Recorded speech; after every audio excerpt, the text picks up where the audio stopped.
Well, you. I'm excited to not only get to chat today. I know last week we got some time to catch up at the third annual Winning Ways conference in Chicago, all about leadership development. I know we'll get a chance to talk a little bit about that today.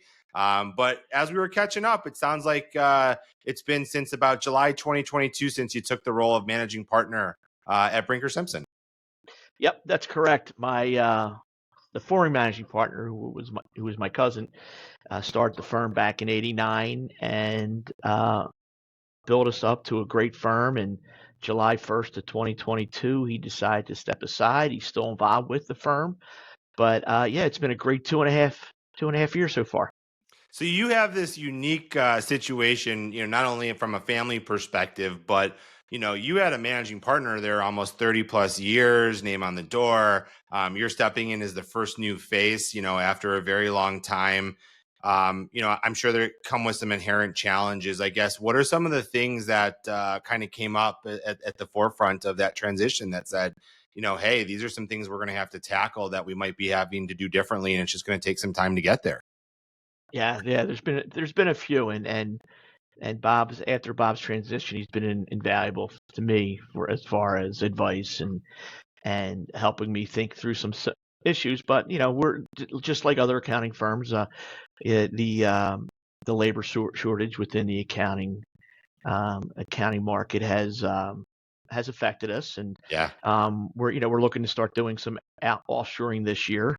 I developed an innovation committee for each department. I want to make sure that, as a smaller firm, we have about 75 team members, that we are up to date as far as innovation within each department. I meet with the tax, the audit, and our CAS department to make sure that they're keeping their eyes and ears open to what's out in the industry, as well as myself, to make sure that we're using everything possible to make us more efficient and more useful to our clients.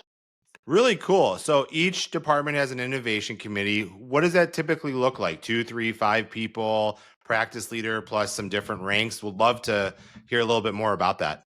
Sure. It's a manager and usually two staff. Okay. So no partners are in it yet. Reason being is I want to make sure I'm utilizing the partners' times correctly, and each meeting we talk about what our goals were from the prior meeting as far as what's happening, let's say, in the CAS market or the Mm-hmm. tax market, as far as whether it's ChatGPT, how it's being utilized, and other AI functions.